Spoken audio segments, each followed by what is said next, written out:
Having that said, under the motion that this House would require all historically major polluters to open their borders to environmental refugees, good luck to all debaters, and I'd like to call upon the Prime Minister to open this debate, please. Hear.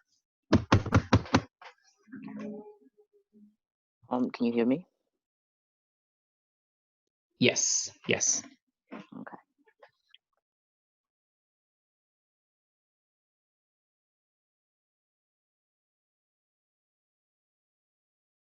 Everybody, no matter where they live in the world, have a right to life, has the right to liberty, has the right to enjoy their lives to a fullest extent, including environmental refugees. And what government side does in this debate is give people the right to life. Opposition side can have no claims on this. But first, just an account of what our model looks like. We think that number one, it looks like these countries who have been historically major polluters, such as China, such as the US, opening their borders to all environmental refugees. Like no matter which country these refugees are from, there is no limit. But second, we think that it looks like only environmental refugees, right? There is a strict criteria as to what an environmental refugee is. That is, you have to have your life been destroyed by the environment, been destroyed by things such as climate change in order to qualify. There's a strict criteria. Not anybody can claim to be an environmental refugee. But third, understand that there are still restrictions, such as like those who have like a extensive criminal record but are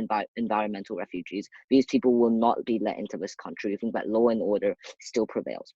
Now, 3 points I'm going to make in this debate. Number one, a moral burden. Number two, the impact. Number two, like spotlighting. And number three, the impacts on countries where environmental refugees comes from. First point today, moral burden, right? Understand that these people who are environmental refugees used to live good lives. They used to live sustainable lives. They used to live in places where there were trees. They used to live in places where there was breathable oxygen. Used to live in places where they didn't have massive storms and floods, which swept up and destroyed their homes. These were people who used to live lives, but due to the environment, due to these countries, were robbed of their rights to life, to liberty, to self-expression, and choices to self-actualize and live life to the fullest. Why do these countries have a moral burden? We see this in two key ways, right? Number one, we tell you that historical polluters, such as the USA, such as China, have historically caused these problems, right? Due to manufacturing, due to a lack of check and balances, due to a lack of environmental reform, they make up and constitute the most amount of pollution happening and the most amount of pollution that has happened in the world. They are responsible for this pollution. What this responsibility means is that they are responsible for the detriments to these people, and thus have a moral burden to actually get these people out of these situations that they have caused. This idea is fairly intuitive. They have destroyed the lives of millions of people. They need to solve this issue. But the second reason they have a moral burden is even if they haven't actively made like pollution so bad in these countries, they sat on the sideline and watched, right? They demonstrated negligence through the lack of reform, through a lack of change, a lack of help of these countries that are so detrimented, a lack of help to the countries in which these refugees come from. So even if they didn't actively make these countries so bad environmentally, they demonstrated negligence. They didn't come together for real structural reform. Like treaties like the Paris Agreement are incredibly tokenistic, haven't really done anything. Negligence on the part of these countries is equally morally culpable. We tell you that they have a moral burden to help these people. They must lift these people out of these terrible situations and improve their lives. They have a moral burden to do so. Second point today on spotlighting. Right? Understand what environmental refugees bring to countries. They bring experiences, they bring hardships, they bring all of their past problems and accounts of their lives, which we think leads to more spotlighting and in turn action in a number of ways.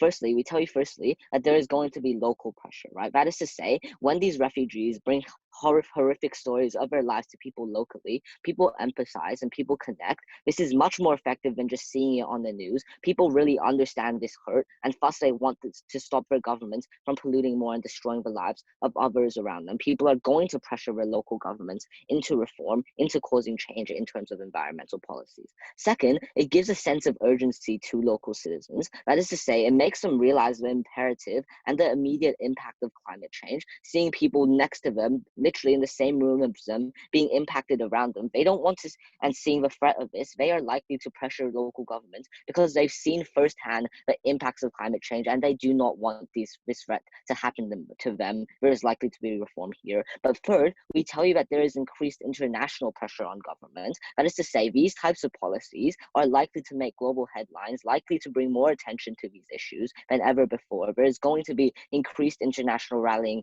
and reform on these issues.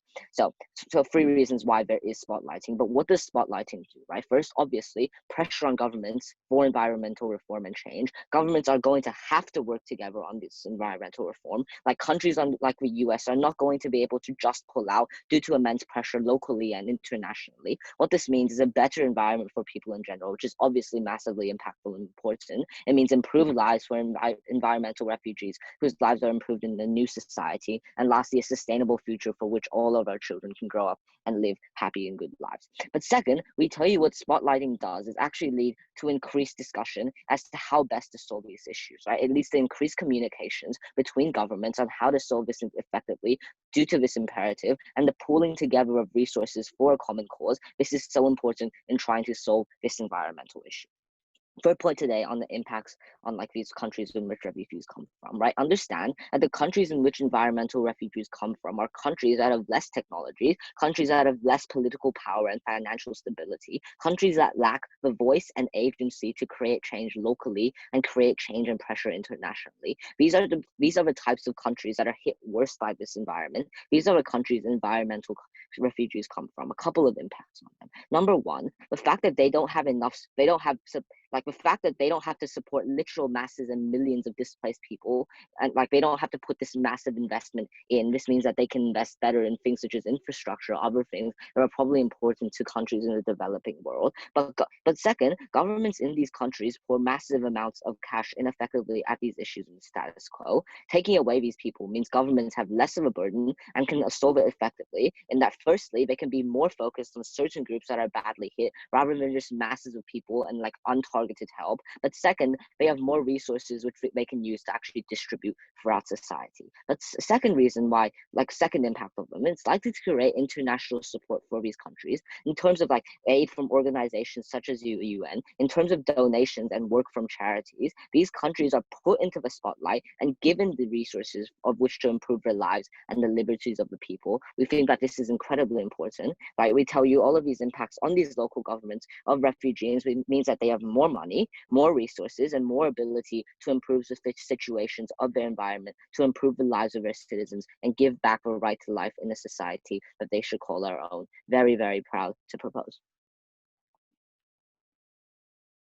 Right. Thank you.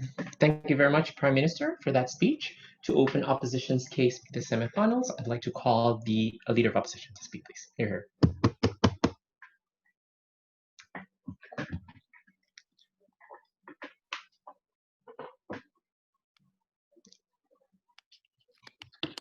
I would ask that you can hear your microphone because I can't see all the chat. And Ella, would you mind moving a bit closer to the microphone just so that we can hear you better?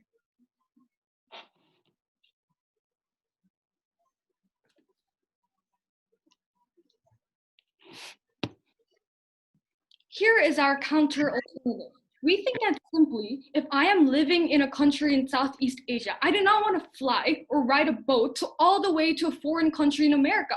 We think that itself is unfeasible and it is more harmful to the refugees. Here is our counter plan. We think refugees need to have new homes in a similar climate. So we concede to all the damages that happen in that proposition has given us. All we have to prove in today's debate is then why specifically a similar climate, people around them, communities near them that are not necessarily drowning, have similar, a better environment rather than putting them in hostile nations that really do not have any cultural ties with them. We're going to prove to you why, yes, because we think that all the harms that propositions I mentioned can be better solved under our case. What do we mean by this? We mean that India can take on the Maldives, Madagascar can take on Seychelles, Australia can take on the Solomon Islands, etc. We're not saying that developed nations should not fund these. We say that rich people and rich countries can exclusively fund, but we think it is very important for them to host them in similar climates. I'm going to prove to you why exclusively there are certain harms to vulnerable stakeholders, the main stakeholders in this debate, without our counter alternative. We concede to all the harms that proposition mentioned, rendering their speech useless, unless we can prove to you why our alternative is better.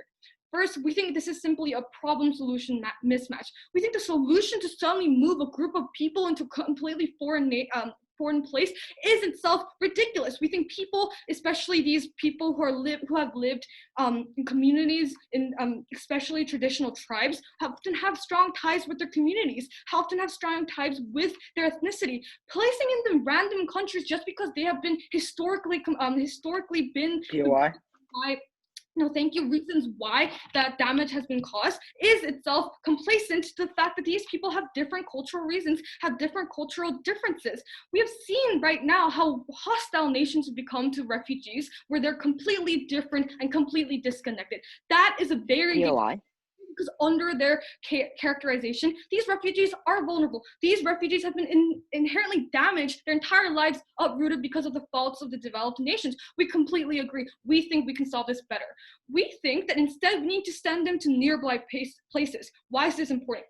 Firstly, we think these communities are often not facing persecution. They're often facing this because of the environmental damages that happen. This means that it is not inherently the country or the ethnicity or anything related to that particular climate in a political way, but more importantly, an environmental way. Therefore, if that is the case, we think it is a stronger responsibility of the international community to provide them a cultural identity, to provide them a community where they can better suit their cultures and better suit their needs. We see already a big problem where hostile nations are not being adaptable to these refugees with different cultural needs, with different economic needs. Furthermore, we think POI. lack of resources on broad refugee camps where everyone is making sure that these refugees from different reasons are trying to help and fund these refugees. We think a more specialized approach in making sure that people with similar cultural ties, similar regions, is a better way to make sure.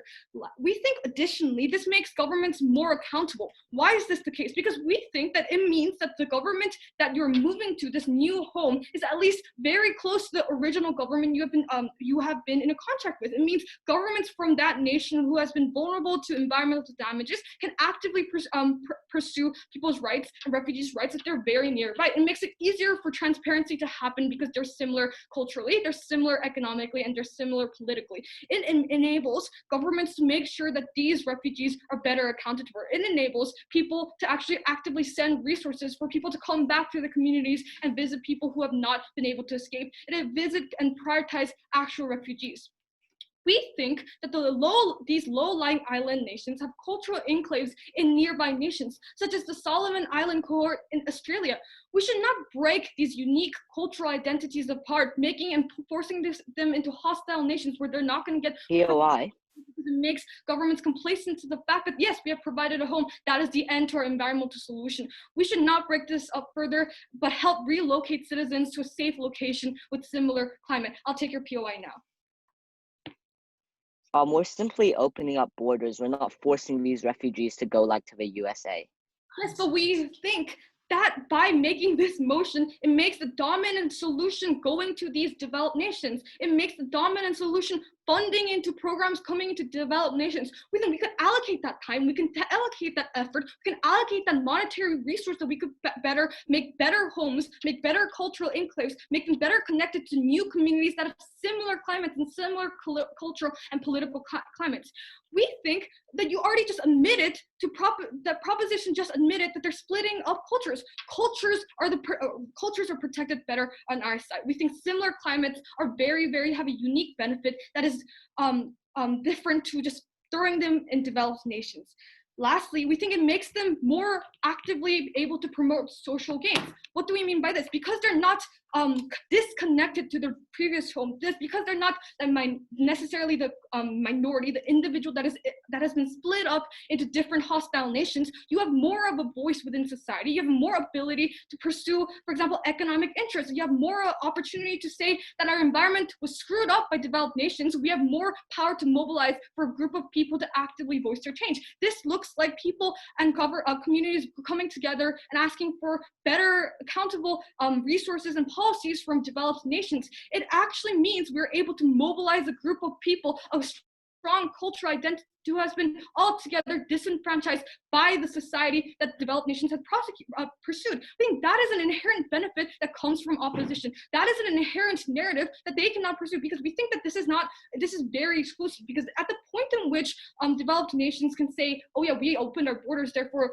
we don't really need to do much about the environment, we think that makes governments complacent to the fact that they can have a better solution. When we provide you a very better economic a better cultural way to allocate resources and allocate refugees to places that they're better apt to, we think that is the point in which we take this debate, because proposition side has already told you about all these problems that exist. We completely agree. We think refugees are just better. Our counterplan is a better way to suit those refugees who has been significantly disenfranchised by the status quo. We think we promote future, we protect refugees. We're very proud to oppose. Thank you. All right, thank you very much, Leader of Opposition, for that speech. Continuing proposition, I'd like to invite Deputy Prime Minister to speak, please. Here. Am I audible? Yes, you are. Okay.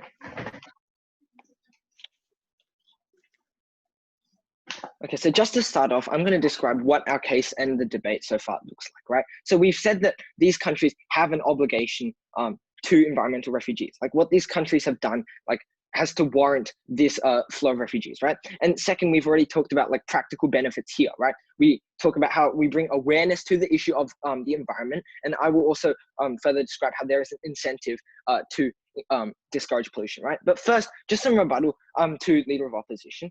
Okay, their entire point hinges on like a mischaracterization of our model, right? They claim that we are like forcing refugees to like go to certain countries, right? We know that this is like entirely not the case, okay? We think that the refugees can make their own choices for where to go, right? And we're not forcing them to go anywhere that is hostile to perhaps their culture, right? We're just opening these borders to the refugees. They can decide where to go, right? We think it's quite simple. If they don't want to go there because they don't have like connections there, they don't have like any cultural support there, then they just won't go, right? The opposition counter model, furthermore, doesn't actually solve the issue of the climate, right? They claim they're going to put like refugees in like climates that suit them better, right? But we don't see how this like incentivizes countries to like stop polluting and to like change the climate emergency issue, right? We think this is an important part of the debate, right? Like, take the example, if we're like if refugees are closer to like China or than like the US, we feel like then like if they're more comfortable, then we're in fact we're encouraging them to go there, okay? Because that is probably the most optimal place to go, and they need this kind of support, right? Now, into my substantive. So how this incentivizes these countries to discourage pollution from the like home of these refugees, right? So why is this so? 4 pieces of analysis. First of all, this flow of refugees is going to be very detrimental to any country if it goes overboard, right? Like, given the size of these countries, we think that it is sustainable for a little bit of time, but ultimately we're putting pressure on these countries to do something about environmental issues from elsewhere, right? Second, we think that by using refugees and like relating them to the climate emergency, these issues become far more tangible for these countries, right? They are able to see the consequences much better, whereas in the past, like climate change itself has been a rather slow process, and there have been many deniers, right? But if we have like humans, we have like empathy, we have like these countries accepting that there has to be an issue, and even if they don't understand that, then surely they have to deal with this flow of refugees, right? Third, if these countries have been historically bad polluters and they are like not the worst anymore, like surely they want to protect their country, right? So why is this the case? These countries who are probably not as bad now are probably the more powerful ones, the richer ones, right? Because they have the resources to be able to move to renewables in the first place, okay? Now, what they need to do is they need to maintain their reputation of their country by having more refugees go to these kinds of countries. We think we put more pressure on these countries to talk to their neighbors, or like the people who are sending these refugees. That encourages some kind of teamwork among the international community, right? So fourth piece of analysis, with more refugees, we think there comes more like capability to pollute, right? So what is the impact of this, right? We see that countries will have lower standards, right? And they will be held in worse regard by the international community, right? Like, what does this mean? Countries who are their neighbors or who are trading partners won't be willing to do as much trade or make as many negotiations, right? We think that this is a result of like worse quality products by factories, or factories that like make workers go to work in these toxic conditions. This incentivizes these countries to actually try and stop this climate issue, stop the flow of refugees, and thus meaning that they will be able to stop like their own country from being overwhelmed, right? So let's look at the impacts more broadly, okay? So we see that these countries have to work together. This is something that my partner has already brought up, okay? An issue in the climate emergency is that not all the countries have been willing to collaborate to try and solve the issue. We think that this is one of the key reasons why climate change isn't being addressed internationally, right? We think also that it forces these countries' hands where so many protests couldn't. We think that this is the only option to make this issue so physical and so immediate to these countries. No, thank you. That they have to recognize it, right? And ultimately, what do we see? We see less pollution. We see the climate emergency being more addressed, okay? And we also see how there is like more accountability from these governments, because they are accountable for their area, right? Refugees who are coming to their country are probably from their neighbors, right? And we think that for their region, these countries have accountability, especially seeing as they're developed, right? So just to finish off, why does OG have like this opportunity to win in this debate, right? So we've shown that these countries have the obligation, saying that these people have had their lives essentially destroyed by a lack of address to the climate problem. And we think, therefore, these countries should do it, given the debts that they have to the world, given the historical damage that they have done, right? But we have also told you that why they have to do it, right? We've given them an incentive, right? We think that these consequences that could happen have to make the governments accountable for these refugees, for their country, for their people. We think that ultimately they will try to seek a solution more, right? And we think that it's also better for the environment because it brings more awareness to the climate issue, okay? So we have accountability for these governments where more people are aware about the climate issue. They see more environmental refugees perhaps doing a bit more damage to the country than it should. And these people are obviously going to be unhappy. The government has to take care of these issues. For these reasons, very proud to propose. All right, thank you very much, DPM, for that speech. To close the opening half, I'd like to invite Deputy Leader of Opposition to speak, please. Hear. Can everyone hear me like this? Yes. Could I also request that if you have PRs, please use the microphone and not type it into the chat. Thank you. Start my time now.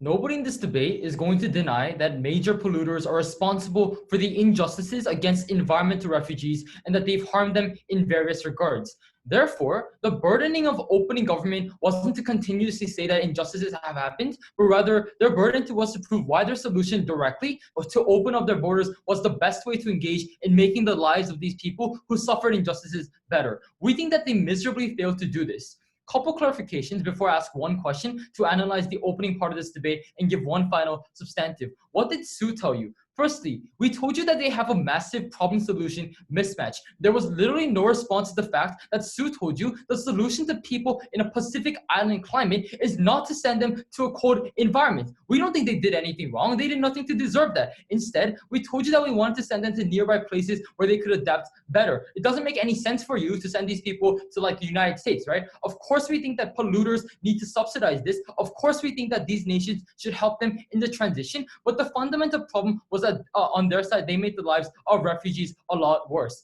They wanted to paint this in a very glimp way. They said, but we still give the choice to these refugees.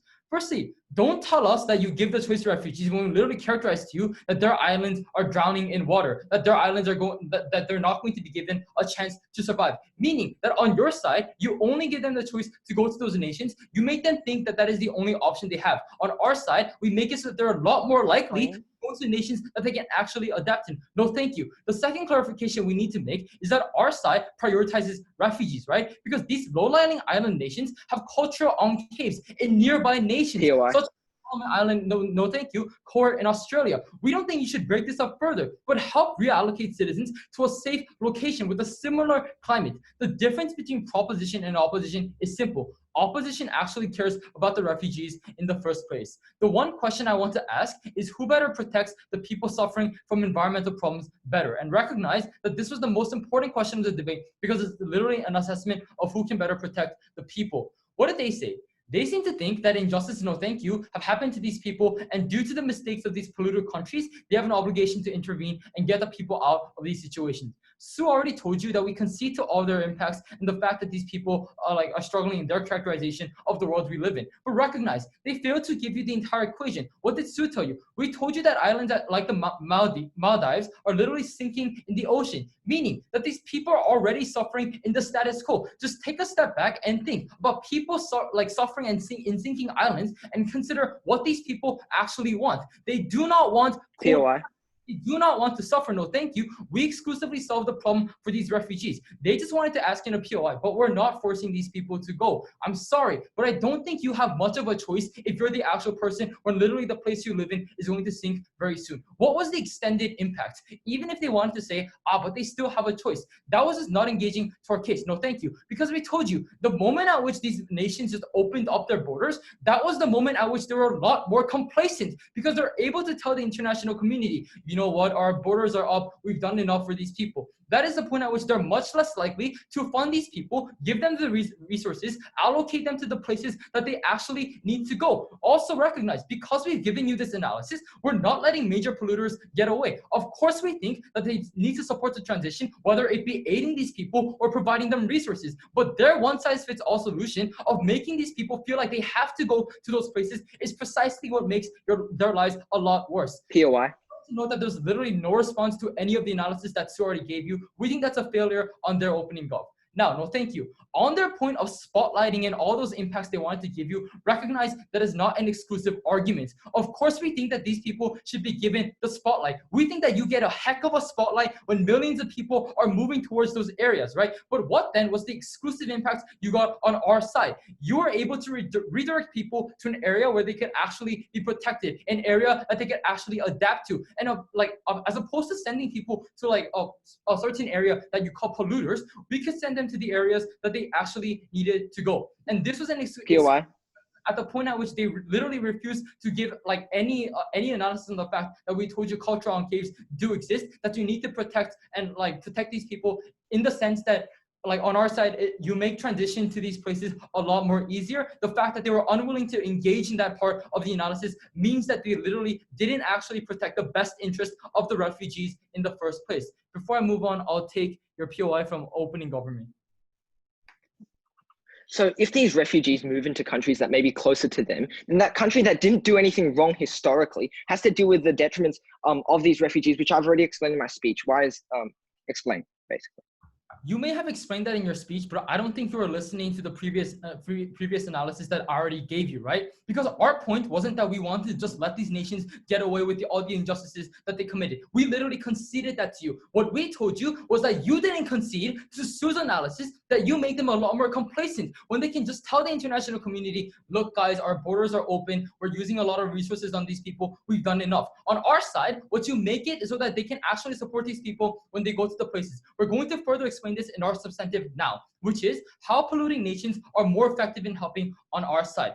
Firstly, let's just look at the likelihood of success, because take a look at an example nation. Japan, for example, has a large amount of resources, right? They have a huge economy, but recognize they do not have the largest amount of land, meaning that like they have no problem with subsidizing these people, but at the point in which you tell them to open up their borders, that's the point at which they're a lot less likely to help, or like even if they wanted to help, a lot less effective. Because if you have a small amount of land, pushing millions of people into those borders isn't what's going to make their lives a lot better. That isn't uplifting their situation at all. What then did we tell you when you reallocated these people to areas that was actually suited for them, areas that they were actually used to? That was the point at which you made their lives a lot better, where they do not have to like give up their culture interactions with other people, but rather they can go to a suitable environment, an environment that they're used to, an environment that like they could actually grow up in. Like opening Prop wanted to say these people once had trees. Yeah, that's great. We're redirecting them to an environment where they can keep those benefits. On your side, you force them into a foreign land where they've never experienced any like where they've never spent any of their life in. And also on our side, subsidies from these nations are a lot more likely because they fail to literally like engage in any of the nuance our first speaker gave to you. We're incredibly proud to oppose. Thank you very much, DLO, for that speech. To open the closing half, and particularly for the CG's case, I'd like to invite Member of Government to speak, please. You're here. Give me a second, yeah. Sure.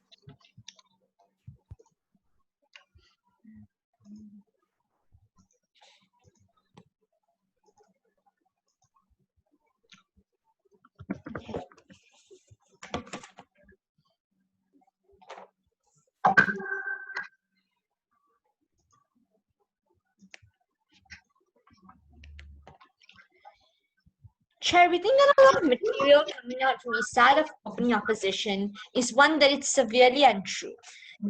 A large chunk of their case, the majority of it, is merely just telling us why individuals aren't comfortable in new environments and new cultures, and we ought to put them in neighboring countries where apparently they're more comfortable. Just several responses to this to completely take them out. The first thing, oftentimes, because the geographical location means that a lot of countries within the same area are likely to be affected by the same effects of climate change. I think a lot of neighboring countries are likely to be victims of climate change too, or have large amounts of environmental refugees too. But secondly, this just completely doesn't deal with the idea of direct causation, which we'll prove to you later on. So I don't think countries which aren't responsible should have the responsibility. Thirdly, I think these are also countries because if you look at the global map, countries like Bangladesh and countries which are nearby to it, oftentimes all tend to be colonized at the same time, and all tend to like be poorer or have just less economic capacity to take these countries in. So I think certain countries, even if they're further away, just have more capacity to take them in. I think a lot of their countries that they talked about, just like the Maldives, for example, I don't know what capacity they have to take in environmental refugees and the kind of lives they will lead. But lastly, I think in the consideration where it's either dying in these scenarios or just living a life where you're not so comfortable, I think the trade-off is just very clear to a lot of individuals. The survival is at risk, and I think a lot of individuals will take the decision happily. But also, can I just say that on the side of closing government, we will have mechanisms to ensure that these individuals are properly integrated with the country. So we will not only open up our borders, but give them asylum, give them some basic survivability, give them skill training, integration. We're okay with all that and funding all those things because we think these countries are directly liable to begin with.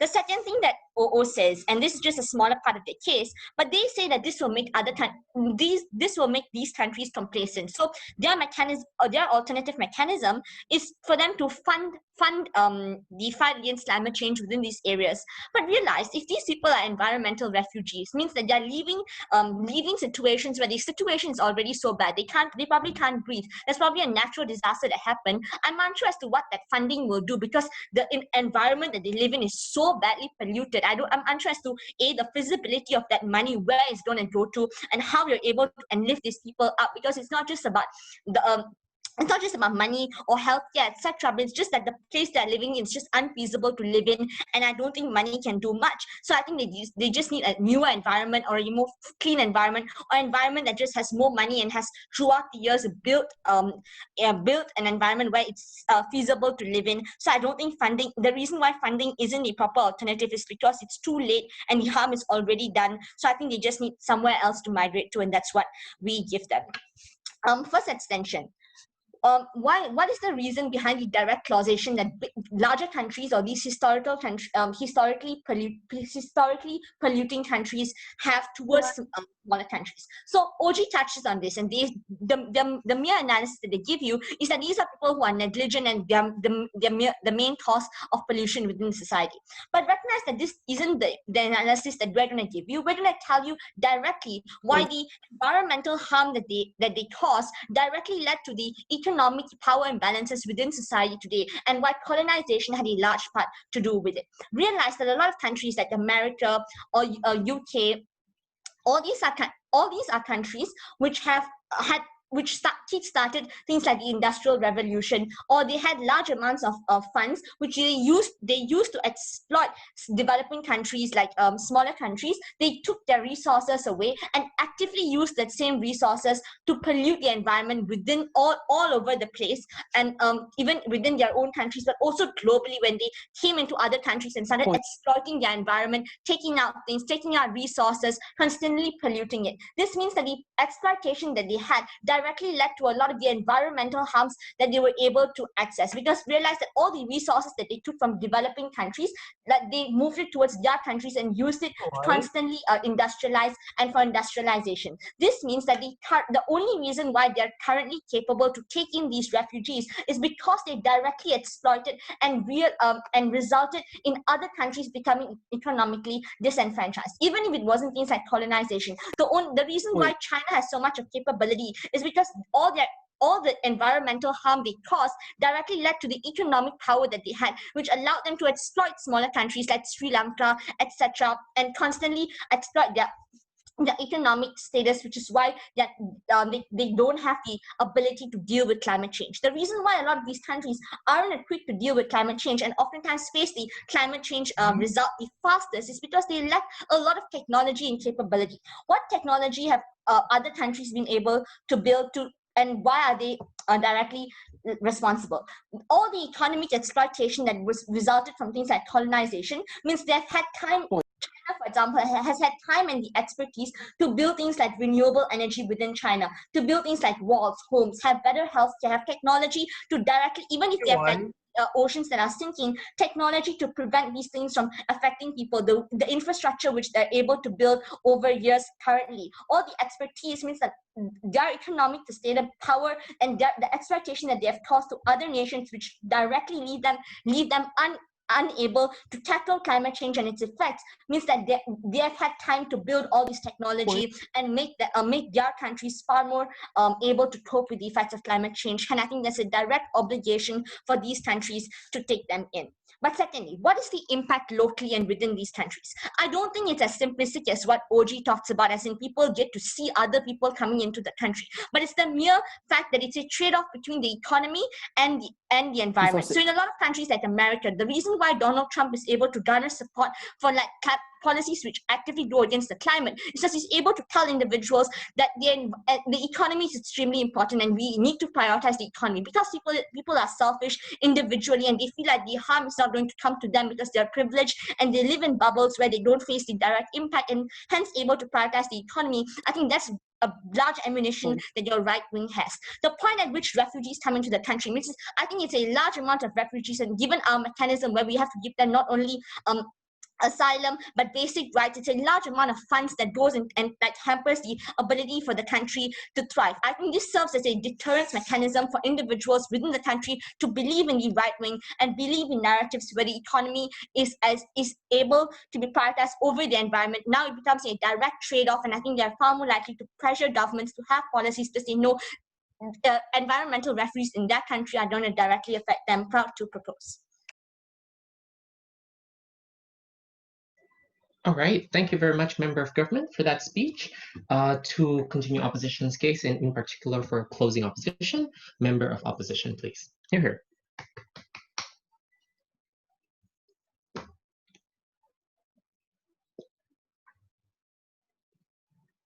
Am I audible? Yes. Okay.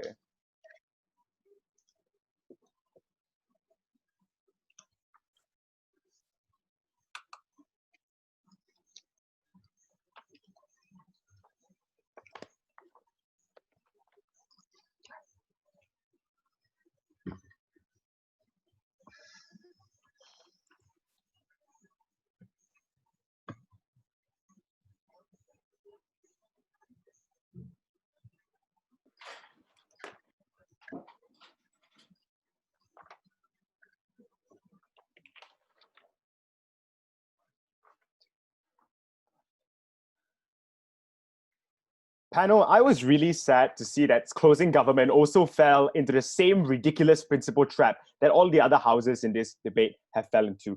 All the other houses in this debate have focused on one clash. If historical precedence has meant that pollution is caused, do we then still owe an obligation to these refugees? What we want to bring to you exclusively from closing opposition is that if the government is imposing this kind of controversial idea of refugees with the next controversial idea of climate change, you stop every capital you have to push for environmental policies in this world. We say that the moment by which you don't have green parties in first world countries, that is when the rest of the world pays. That is when you don't get petroleum reform. That is when fracking can continue. We say we're going to differentiate ourselves from OO. We will tell you why, even if all refugees love America, all refugees love these countries they're moving to, why is it then still wrong?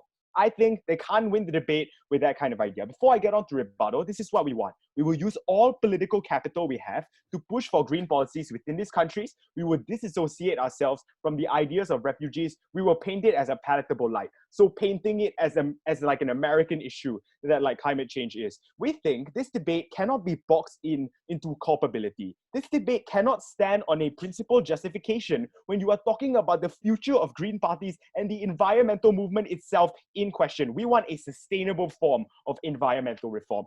First thing, rebuttals. So we don't really want to concern ourselves with the principal rebuttal. We think fine, maybe they are culpable, but we don't think that their culpability means that they can override the future of the environmental movement.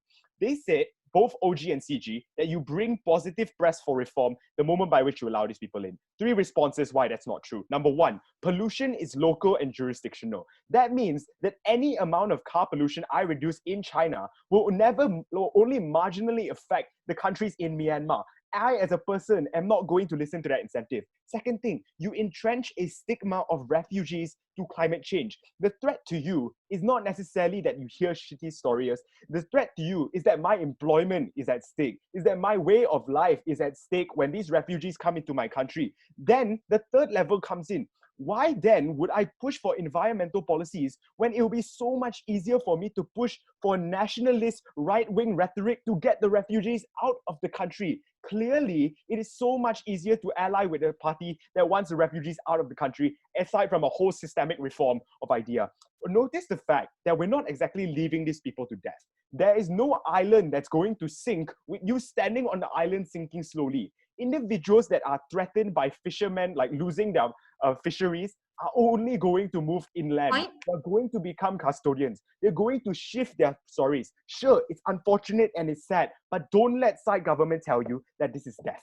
We have 3 points for you today. 1, how it exponentially increases the backlash and halts environmental progress. The trend analysis to you shows that governments in colonial industrialized countries have historically been quite pro-climate change, except when it comes to the fact that it threatens their economies directly. So we see that there is losing support for green policies the moment by which you impose things like nationalist rhetoric. So Trump pulling out the Paris Peace Climate, or the French Green Party shutting down. How does this policy then oppose green policies? This is in direct clash with closing government. We say 3 levels. 1, refugees are extremely expensive. This comes on 2 prongs: employment and the debt that your country increases. As a voter, my voting calculus is going to be measured upon how well has this country made sure that I and my family can get employment.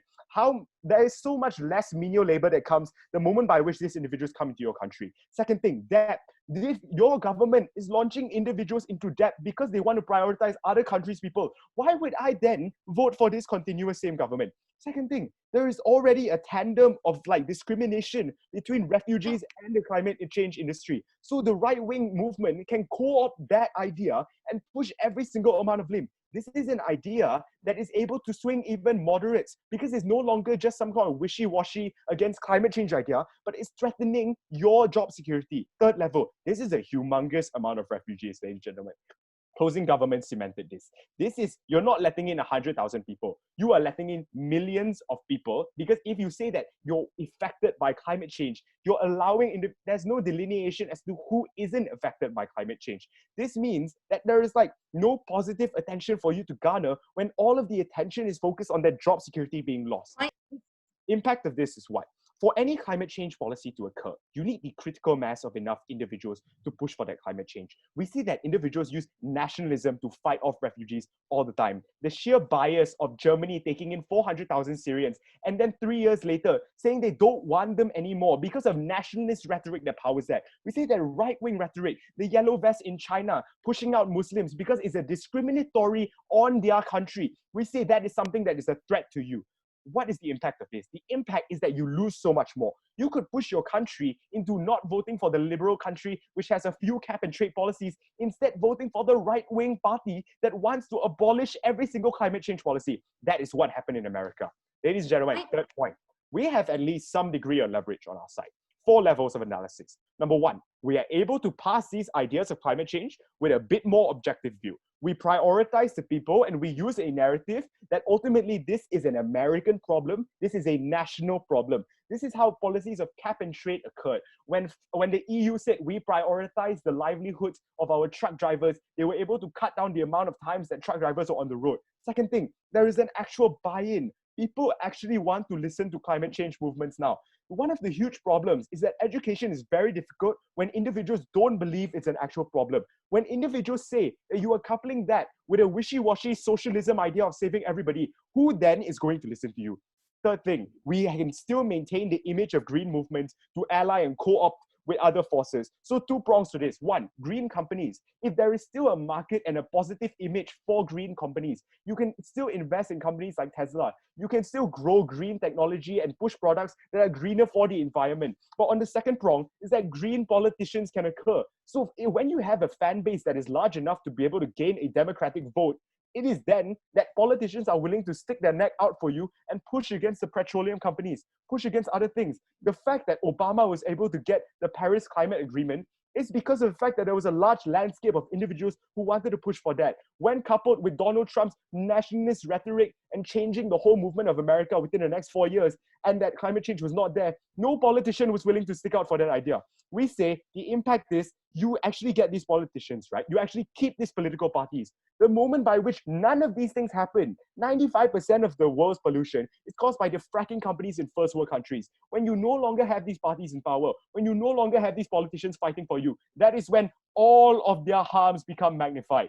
Proud to oppose. All right, thank you very much, Member of Opposition, for that speech. To conclude this afternoon's proposition, I'd like to invite the proposition whip to speak, please. Here. Can I close my windows first? It's like raining.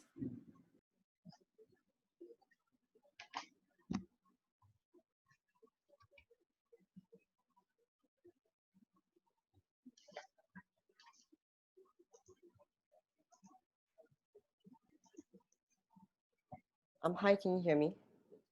Yep.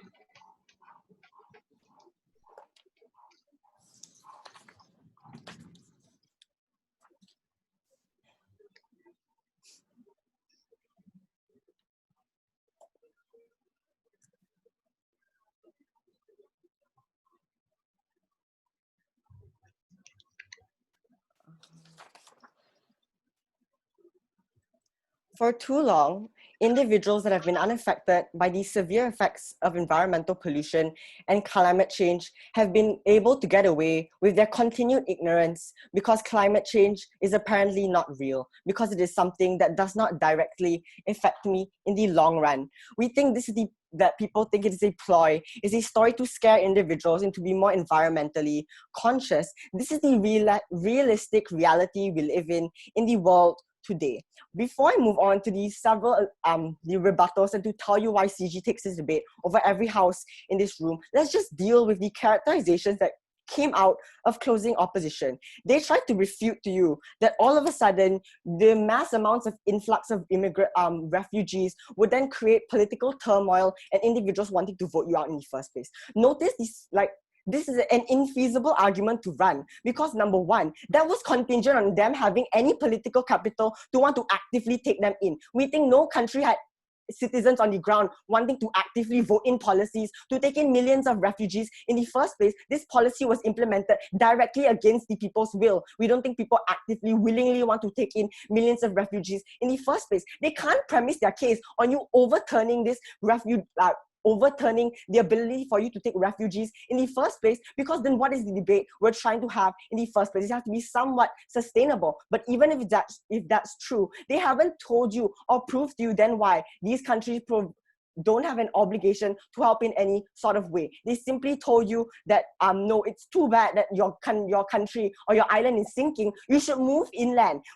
We don't understand how the solution they're providing to you is just in any way. My first speaker told you principally why you have an obligation to do so, and will then engage with the weird assumption that you will be voted out and kicked out of the country in the first place. We'll tell you why that is not true. But before I move on to telling you why CO is out, we'll go on with what OO told you.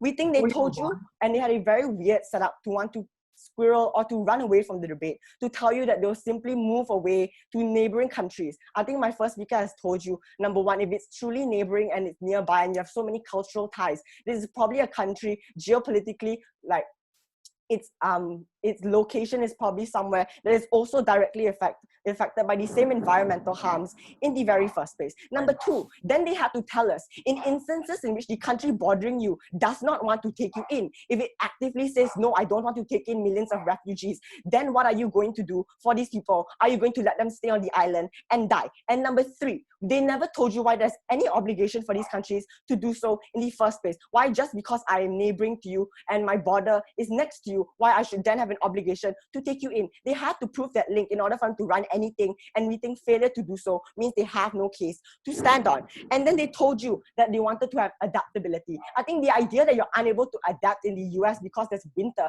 is absolutely absurd. I think individuals go on a holiday, like, we'll provide them winter coats during the snowing season. We don't think like the adaptability will be a problem. And lastly, they told you forcing them to a foreign land is problematic. We think that's exactly what being a refugee is. It's going to a foreign land, a place you never wanted to be in the first place, but it was an option you had to take because you were dying in the first place. Now moving on to the side of closing opposition. What did they largely tell you? They told you there'll be tons of political capital to vote you out, or the electorate, the government that implicitly or allowed the refugees to come into the country in the first place. We think there's a shifting in the incentive structures that occurs now. We think, number one, the reason we are constantly able to pollute in these major countries is because we tell the narrative that it's for economical development, it's for the progress of the country. How do we change and directly destroy this incentive structure? Is by introducing the millions of refugees all across the world that are directly affected by the actions you did previously in order to selfishly, economically develop. We tell you when taking in millions of refugees means it's a strain on your economy, or to fork out taxpayers' money to do so. We tell you it's not feasible for them to tell you you will actively vote them, you would vote them out or remove the refugees in the first place. Because we think currently in status quo, there is never any political will to accept refugees in the first place. They can't operate in this world where individuals are always going to antagonize them to the point in which they vote them out of the remove them from the country. Because notice that the amounts of political pressure and international precedents and presence you have in the community scale. And we've already told you, regardless of whether or not people want you there, so long as our principle stands, that because you directly caused this country to be in the current situation that you're in, it doesn't matter about whether or not you're voted in, whether or not you can stay. By principle, you have a duty as that country to do so. We tell you when China accounts for 30% of current carbon emissions in the world, when we tell you there is no coincidence that in the past 50 years, the average global temperature has increased by like 4 degrees in that time, and the massive polluters, things like the Industrial Revolution happened, colonialization, the very same superpowers came out on top after this time period. We think these are the massive polluters that cause this problem. We tell you when scientists tell you that if this is the trend we continue on in 2040, for example, the world will be inhabitable and too hot to live in. Before I'm one sure. Your only response to our case is that neighboring nations might have similar problems, but our example hosts nations were India, Madagascar, and Australia, none of which will sink. Please stop ignoring the desires of environmental refugees. I'm sorry, but that POI just feeds into the government case because these are countries like India as a massive polluter that will take you in anyway. This is the same policy of opening opposition is just debating on Gov, but with the name of OO. We tell you that on our side, the immense harm you face, especially in your obligation to take these refugees in, is one that is imminent. Notice how detrimental the effects of things like drought in African countries are. Individuals dying because of dehydration, because they lack the basic amenities to survive. Things like the deteriorating of the ozone layer causes individuals that don't have the protection of homes to develop things like skin cancer directly because of the radiation from UV rays, for example. We think these are all direct effects, and they never wanted to engage, or they even try to prove to you why there was zero linkage or zero causation in the first place. At the very least, OO told you they still have responsibility. CEOs tried to run away and just assume that people will hate you and therefore we should do absolutely nothing. We don't think people not wanting you in the country is basis for denying them the ability to live. We think these are the effects that you have directly caused by your selfish trend to develop. We tell you, telling them to move inland. What happens then when the entire ocean swallows up your island? Are you going to tell them to adapt and live in the ocean? We don't know what CEO's model is. What do they want? We tell you side with side closing government.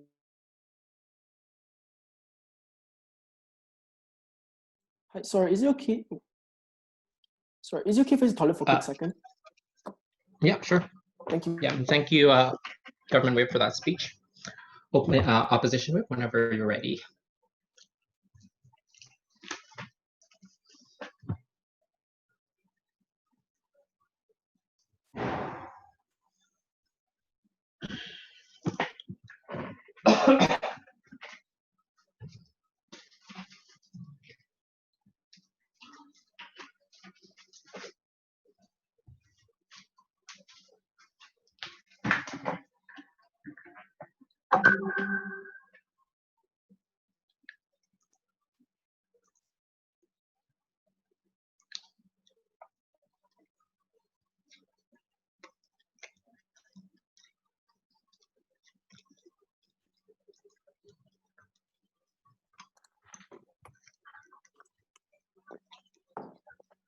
Right.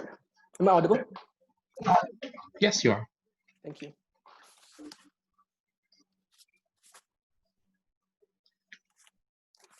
I would prefer POIs to be given using the mic. Thank you.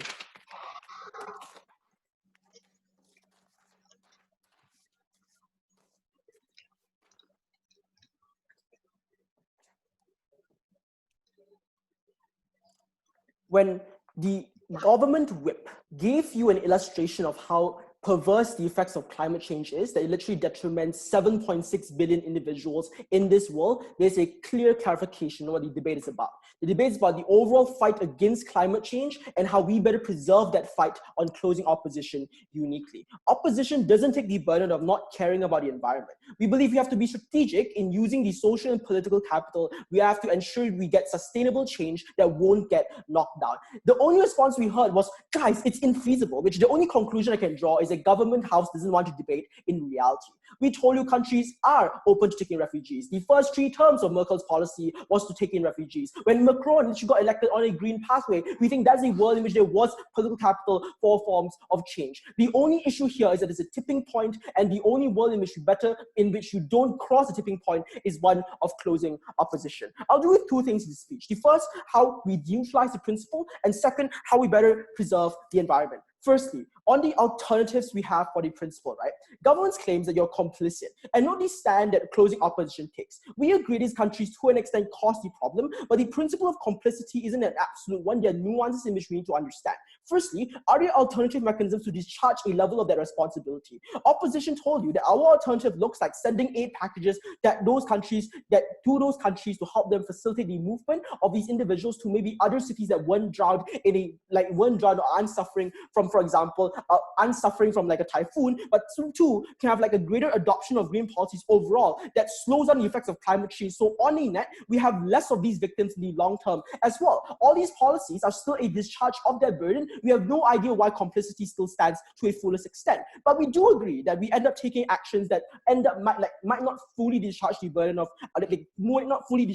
complicity in this case. But that doesn't mean that we're negligent. But I will concede to an extent that these individuals might be negligent to some degree. But here's the clincher here. When we prove to you that government's policy actively creates heavy backlash that impedes upon green policies as a whole, on top of a reversal of the refugee policy, they get more victims on their side of the house in the long term. And their reduced ability to make changes to help these countries makes them directly culpable for putting 7.6 billion individuals at the forefront of the climate crisis. We think the principle doesn't stand at the point in which they cannot prove A, why the adoption of principle will be one that will last, but also B, why we garner sufficient support for the adoption of overall more green policies as a whole. No response from Evan on their side of the house. But even if you don't buy this principle flip, right, we need to understand that climate change is a problem that tangibly affects the lives of a lot of individuals, and the point is to protect more people. That is when we win. But even on the principle itself, we would say to a degree, a lot of countries don't discharge the full extent